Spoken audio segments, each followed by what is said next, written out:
Jarasandha hesitatingly questioned Lord Krishna as follows. Purport. It is significant that verse 24 states, Chatur Bhujam Rochamanam. The Lord was seen in the beauty of his four-armed form. Throughout this great work, we find Lord Krishna manifesting his various transcendental forms, most prominently the two-armed form of Krishna and the four-armed form of Narayana or Vishnu. Thus, there is no doubt that Krishna and Vishnu are non-different, or that Krishna is the original form of the Lord. These things are sometimes misunderstood, but the great acharyas, experts in spiritual science, have clarified the matter for us. The God in his original form is not merely the creator, maintainer, and destroyer, or the punisher of conditioned souls, but rather the infinitely beautiful Godhead enjoying in his own right, in his own abode. This is the form of Krishna, the same Krishna who expands himself into Vishnu forms for the maintenance of our bumbling world. Srila Jiva Goswami mentions that the word Sankita, having some doubt, indicates that Muchukunda was thinking, is this indeed the Supreme Lord? He expresses himself frankly in the following verses. So, here we have the description of the Supreme Lord, that form which Muchukunda saw. Actually, it's the same form that Kalayavana saw, because he also saw this four-armed form. However, and it was the same beautiful form with the Vajayanti garland and the Shivatsa and the Kaustuba, the yellow cloth, dark complexion, exactly the same form.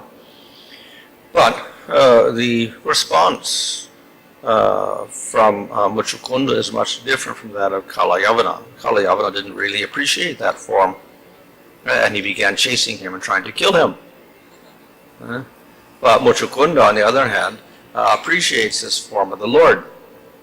So this is the difference between bhakti and the attitudes of other people. So bhakti is defined as having a favorable attitude towards the Lord. It is anukulya Krishna anusilanam. So one cultivates a relationship with Krishna, but it should be favorable. Jarasandha and Kalayavana also cultivate a relationship with Krishna. It's hatred. Jarasandha hates Krishna because he killed Kamsa, who was the husband of his daughters, etc. Of course, he was also a demon, so even if he didn't kill Kamsa, still he would have hated him because he was a supporter of Kamsa. So they have a relationship where they cultivate hatred, a relationship which is not favorable, unfavorable. So the devotee cultivates a relationship with the Lord which is based on liking the Lord, favorability, affection for the Lord. So this is what we call bhakti. We know that some persons may also worship the Lord, but it is rather neutral. They have more affection for devatas, and they will, out of obligation, worship Vishnu, whatever. So because it's not unfavorable, it can be acceptable in one sense, but it's not the same as bhakti. Because bhakti has another qualification, that is abhilashita shunya. So others may worship the Lord, but they have some motive behind it. Punya, for instance. People may worship Vishnu, even though they're more attracted to devatas. They may worship Vishnu also because if they don't, they fear they will lose punya. And if they do, they get punya. So it is not exactly abhilashita shunya. So the devotees are favorable, plus they have no other desires, no desire for material assets, material progress, etc., or liberation. So, of course, then there we get some subcategories. We get some who have some slight desires, but they're favorable, and they don't worship anyone else. So they're also called as devotees. So in Bhagavad Gita, Krishna says, those who come to me because they are suffering and they approach me, I accept them. Or those who want wealth, I accept them. So they do have other desires. It's not anya abhilasha shunya. Still the Lord accepts them and He is pleased with them. So this is what we call the mixed devotion. They have other motives in their worship of the Lord, but nevertheless they are favorably inclined towards the Lord. And they have some sort of affection for Him, but at the same time some desires. So this is what we call mixed devotion. Less than that, we will find some who may also worship the Lord, but it's prominently worship of others. So this is the position of people who worship Devatas and also worship Vishnu, but it's less. So Vishnu has no prominent place at all. So therefore, even though it is a type of bhakti, we can say it's mixed bhakti also, we don't classify it as bhakti. But one who only worships the Lord but with a mixture, we call that mixed bhakti. So we give it the name bhakti because they're dedicated to the Supreme Lord.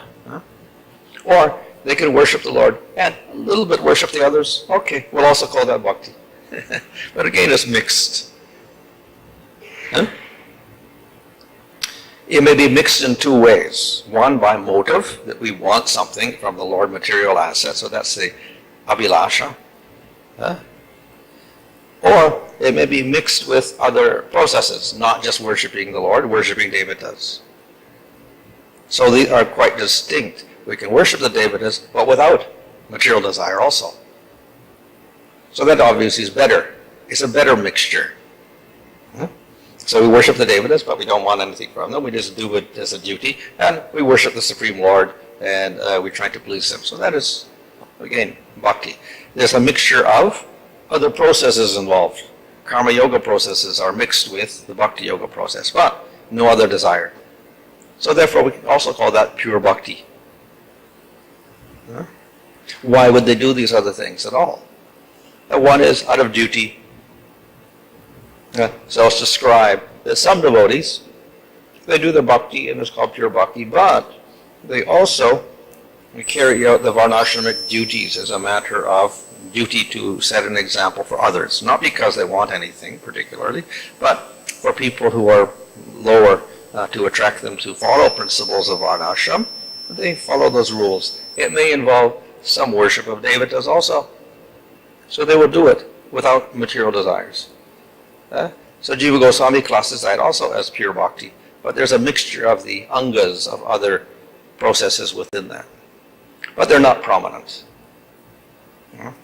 And the major process is the angas of bhakti, such as hearing, chanting, remembering, deity worship, etc. But then we can have the person who's doing these other angas, and he has material desires also in worshiping the Devatas. Then it is definitely mixed bhakti, which we don't like so much. It's anya abhilashuta sunya. It's not like that. It has some other desires. There's another type of mixed bhakti. That is, we don't do the angas, but we still have the desire. It's also there. So in the Bhagavatam there, Kapila describes how there are some people in the mode of bhakti in the mode of ignorance, bhakti in the mode of passion, bhakti in the mode of goodness. So what is that? That is, they don't necessarily do the angas of karma yoga or jnana or whatever, but they do have other desires. So he calls that tamagun bhakti or rajagun bhakti or sattvagun bhakti. Rajagun bhakti definitely has desires for material enjoyment. So they worship the Lord for material enjoyment. So that's rajagun bhakti. Sattvagun bhakti, they worship the Lord for liberation. So there's other desire there. So this is also not good. So whether we have this type of bhakti or we have angas of other processes, karma yoga, with the desire, that's also bad, mixed bhakti. But if we simply mix the angas, no problem, and no desires with it. That is not problematic, and one can do that. So in the Bhagavad Gita, And in the Brahma Sutras there, Baladev Vidyabhushan, he classifies these people as, he calls them Parinishita Bhaktas. They're doing bhakti, pure bhakti, no other desires, but they do the varnashram rules for setting an example for other people. No desire. It's still considered very good. Others may only do bhakti and nothing else. Yeah. So those are called Nirapeksha devotees. And of course, in the normal society within India previously, these persons would be considered something like sannyasis, but they even reject sannyas dharma because that's also part of varnashram. So they're completely renounced persons. And they're also doing pure bhakti. So we have various combinations, but the combinations differ, and the main criticism for the combination is the desire. If the desire is there, then it gets weakened. The bhakti gets weakened, and the more desire, of course, the weaker the bhakti is. So, if there, of course, we also have people who are practicing pure bhakti. So, but they're practicing, they're doing sadhana. So they're not pure. They do have anarthas, and they don't get rid of those anarthas. Even in bhava there is anartha. So we're going through anartha nivritti, we go through anartha nivritti, nishta ruchi, asakti. All through there, there's anarthas, less and less and less and less. But there's anarthas there, so it's not ultimately, literally pure bhakti. But we call it pure bhakti because, in general, those devotees do not request the Lord for material enjoyment or liberation when they're performing their bhakti. They may have some desires, but they're not, when the performance of bhakti, when they're chanting, etc., they're not asking the Lord for these things. So, sometimes they may even have a desire. Example is given by our Goswamis that the person may say, Krishna, please save me. So that actually is a material desire to protect your material body. And you're asking the Lord to do that. So if the Lord does that, or the devotee does that, occasionally, not every day, but simply when he's in danger or something, he does that, then it's not a problem to his pure bhakti. It's still acceptable as pure bhakti, because it's only occasional, it's not all the time. It's not a constant thought. So, apart from that, of course, he does have desires, material desires, and those desires continue through nishta, ruchi, asakti, and into bhava. But still, it's called pure bhakti, because the devotee understands that all these desires are actually to be rejected. He may have them, he cannot reject them all completely, but nevertheless, his goal is to reject them. And because of that, eventually he attains that goal of having no material desires at all, and only love for the Supreme Lord in prema.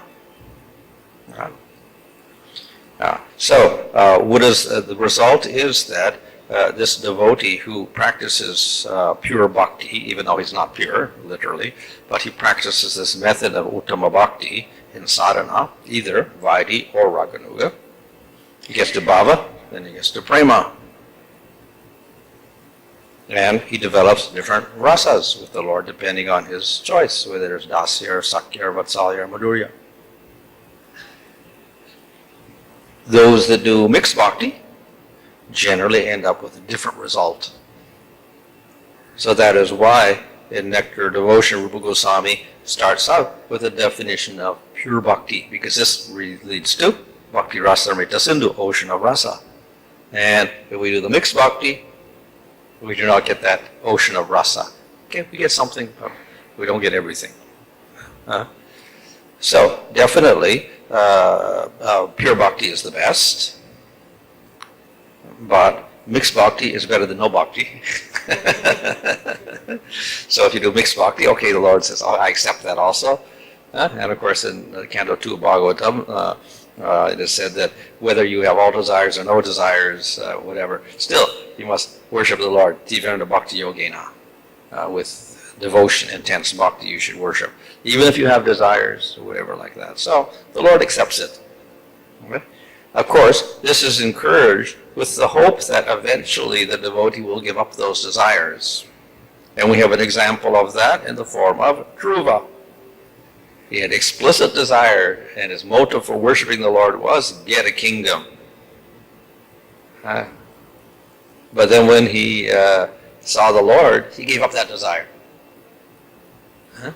So that, of course, is the hope of the Lord in encouraging people that do have material desires. Yes, they're on a lower level, but the Lord accepts them and encourages them. Now, generally, if they take association with devotees practicing Uttama Bhakti, then they will also adopt that process. So due to devotee association, they come to pure bhakti. Yeah?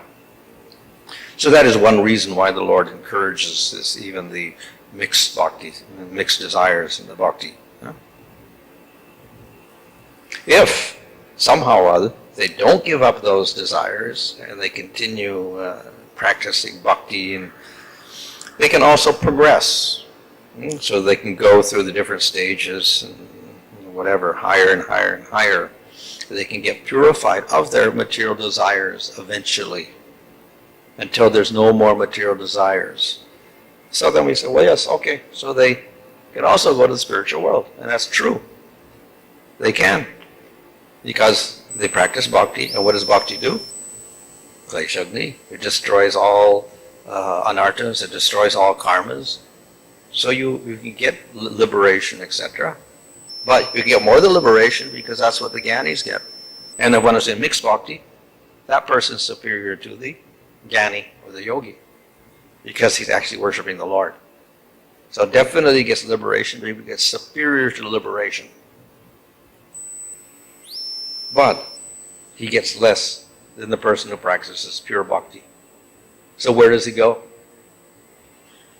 He must go above Brahman, but less than rasa in the spiritual world. So, explanation is he goes to Vaikuntha, yes, but his rasa does not develop fully. So he gets weak Shanta rasa, something like that, in which he does not really worship the Lord actively, but he's very content. He's got a nice spiritual body. He's got a nice palace. Got a nice planet, nice environment, spiritual environment. And he's very happy meditating on the Lord. But not more intense love. So it's described that prema is there, and then bhava, and then prema, and then sneha, and pranaya, and man, and raga, and anuraga, and mahabhava. Increasing intensities of love. So such persons who practice mixed bhakti don't get that. They're at the very lowest stage. They're in the spiritual world. Spiritual body, spiritual place, charsti, opulence, etc. But the rasa very, very, very weak. Weakest form of Shanta rasa. So this goes for those who practice karma misra bhakti or gyan misra bhakti. The gyan misra bhakti, of course, due to that influence of jnana, may prefer to serve the Lord, but he has a preference for great peace in his realization. So when he sees the Supreme Lord, instead of trying to serve him, he feels peace. So he doesn't serve him. He just develops a peace as if it's like Brahman. So when he sees the Lord, he's reminded of Brahman, and he gets ecstatic symptoms, etc. from that. So this is the nature of persons who practice mixed bhakti. They definitely get very good results eventually. They can even go to Vaikuntha, but not so intense. So we can say the ananda is minimized there with them. So the advice of Rupa Goswami is that one should practice pure bhakti. Then one will get that ananda in a relationship with the Lord. A higher relationship, dasya, sakya, vatsalya, or madhurya. So therefore one has to practice bhakti properly, and then we get the proper result. So this is not something that we can on our own experiment with and discover. because it's too late. Once you practice your mixed bhakti and got your result, then you're fixed in that relationship in the spiritual world, more or less. So, better we start with proper knowledge in the beginning, and then we can progress nicely. So that is why the Goswamis have written their works to explain bhakti properly, so we can practice in the proper way. And where are they getting that information from? Bhagavatam. So we do need some knowledge in order to practice bhakti properly. And very fortunately, that is given through in the scriptures and presented by our Goswamis. So in this way, we do need some knowledge in order to progress in bhakti. It's not just emotion, but it's some good practical knowledge is necessary. So we learn how to practice properly. And then we learn about the identity of the Lord. If we simply get a statement, worship the Lord with love, how do we do that? Because, and then you will ask, well, who is the Lord? Who do I think of when I worship the Lord? And the answer is, you don't think of him. You just worship him with love. Finish. So how you can do that? You don't know who he is. So the Lord does have a name. He has qualities. He has activities, etc. So these are, if we have the knowledge of this, which we get through the Bhagavatam, then we can develop that attraction for the Lord, that love for the Lord. So that is why in Bhagavatam we will have these descriptions of the form of the Lord. Here we have a description that King Mochukunda sees. He sees the forearm form of Krishna. But nevertheless, very, very attractive, very, very beautiful. So this can become the object of our meditation and our worship. And we can develop attraction and love for this form of the Lord. Of course, even higher than this is the two-arm form. So we have a two-arm form in Dwarka and Mathura also. But even sweeter than that is the two-arm form in Vrindavan. So we have descriptions of that in the first chapters of the 10th canto. And through that we can develop attraction to Vrindavan Krishna. So all of this is in the scripture, and we require that knowledge in order to practice our bhakti effectively.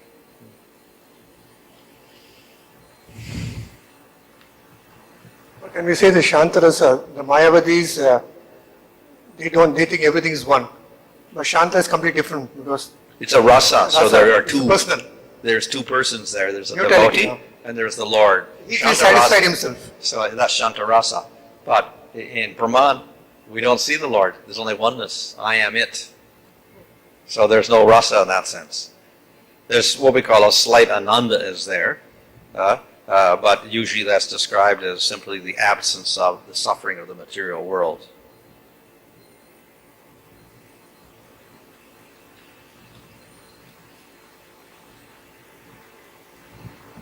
We see in the beginning, when a person comes to Krishna consciousness or a spiritual life, normally he comes with many desires. We can say them as like a karma mishra bhakti or jnana mishra bhakti. So, but he get purified slowly. Slowly he get purified, but still we call it as a bhakti. Yeah. We call it as a bhakti. Because he's doing mainly bhakti and everything else secondarily if he's doing anything, or he's got some desires. Yeah, we call bhakti. But in the beginning he used the devotion to get the things done. And then we call that mixed bhakti. It's mixed. It's not ani abhilasha shunya then. We cannot apply the non-evolution there. No, it's mixed bhakti then. And I see, Maharaj, in the second canto you are quoting this akama sarva kama moksha kamudharadi tibrana bhakti nidite purusha brahma. He said, see, if you take the term akama sarva kama moksha kama, but akama and moksha kama both are included in the sarva kama. What is that? Akama and moksha kama, both terms are included in sarva kama. Yeah. But still there is separation. I don't know why there is separation. Well, moksha kama and akama we can interpret them differently also. We can the akama we can take as pure bhakti. Yeah, No desire for liberation, no desire for material things. Akama. And what about the moksha kama is included in the sarva kama also? Well, yeah, that is Gyan Misra Bhakti. Moksha kama. Yeah.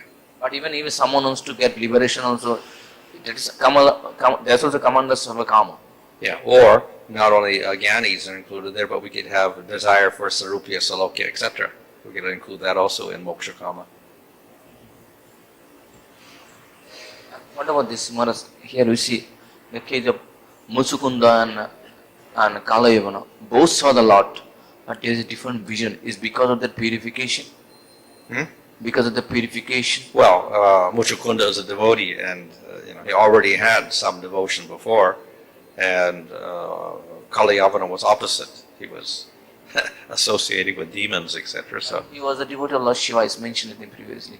he got some benediction from Benediction, Shiva. Lord Yeah, Shiva, yeah. Well, we see many demons are devotees of Shiva also. So they hate the Lord and they go to Shiva to get a benediction, whatever. So What will be the destination? Because he's a he got the benediction from the Lord Shiva. Can you say that after that he also might go to the Shiva Loka? who's that? As he got benediction from Shiva, means he had some faith for Lord Shiva. It will depend on Shiva what he wants to do with those persons. Some of them, because they offend the Lord because of the benediction, then he may not favor them at all, because he's also a devotee of the Lord, so he may not give them favors at all if they offend the Lord. So rather they get opposite results. In some cases, of course, they do get some benediction ultimately because of the mercy of the Lord and the mercy of Shiva, then they get some advantage.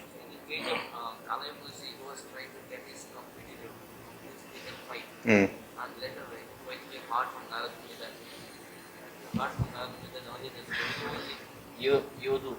you only can be, and as you mentioned, only Krishna is the only person who can fight with him. That's why he was trying to fight with Krishna. Yeah. Yeah. So question is that means he got some purification from the beginning, eventually indirect way, we can say. That's Well, why- we can say it's like in the Bhagavatam it is said, you approach with dvesha or kama or whatever in the Lord. So these are the asuras. We don't consider that bhakti, but there is one praiseworthy factor because they're very enthusiastic in their hatred of the Lord. So there's an intensity in their approach to the Lord. So that's the good aspect. Bad aspect is unfavorable, so it's not bhakti at all. But they have some intensity in it. If it's to Krishna, then they get some advantage because ultimately they concentrate on Krishna and they get purified by that, as in the case of Shishupala. So they can get liberation or they can go to Vaikuntha even when they get killed by him. So that's some advantage with Krishna. With Vishnu, no, they don't get liberation or whatever, but with Krishna, they can get liberated or go to Vaikuntha even because of that intense concentration on the Lord. Mr. Maharaj, Hanumanji practiced Dasya relationship with Rama, Lord Rama. So, is the relationship, you said in Vaikuntha world, the relationship is weak. The relationships, rasa is weak. Is it the relationship is weak or the personality who practices the rasa is weak? Hanumanji practiced Dasya rasa and we say Hanuman is the best for Dasya. Similarly, there are different rasa, there are different personalities. So the personality who practices the relationship, is that weak in the Vaikuntha or the relationship itself is weak?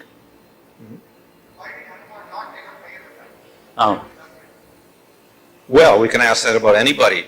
Why are all the four-arm forms in Vaikuntha worshipping Vishnu? It's just they like that and they get great satisfaction from that. This is not weak. In fact, Hanuman's a Nitya Siddha. He's not a sadhaka. He's not practicing. He's eternally perfect. And he's eternally enjoying and getting bliss from that relationship. So Dasya is a rasa in the spiritual world. It's not weak. It's not contaminated. It's part of Krishna's Sarup Shakti also. So all the relationships are powerful. All the Yeah. 5 relations, Santa, Dasya, Sakya. Well, intensity is different. Intensity. Samadurya is more intense. Okay. Maharaj, sleeping is mode of ignorance. So here we see that Muchukunda is slept for unlimited time. So how we understand? Sleeping mode of ignorance? Well, as far as people in the material world, yes, sleep is part of ignorance, but nevertheless, even the pure devotees sleep. But then it's described that those pure devotees, when they're sleeping, what are they doing? They're thinking of Supreme Lord. So then it is no longer ignorance because of that. Of course, if you have a spiritual body, you're a Nitya Siddha or a Sadhaka Siddha, and you have a spiritual body already, then there's no question that it is in ignorance. Like Krishna goes to sleep at night also, but no ignorance there. So this is only part of Leela, arrangement of Leela for pastimes. Maharaj, in one of the purport in Srimad Bhagavatam, Prabhupada mentioned pure devotee doesn't have spiritual desire also. So how to understand this? The devotee doesn't have what? Spiritual. Pure devotee doesn't have spiritual desire also. Well, we have one desire, desire to please the Lord. That desire is there. Maybe this spiritual desire means like merging the Lord or Well, even desire for same form or same whatever. Yeah.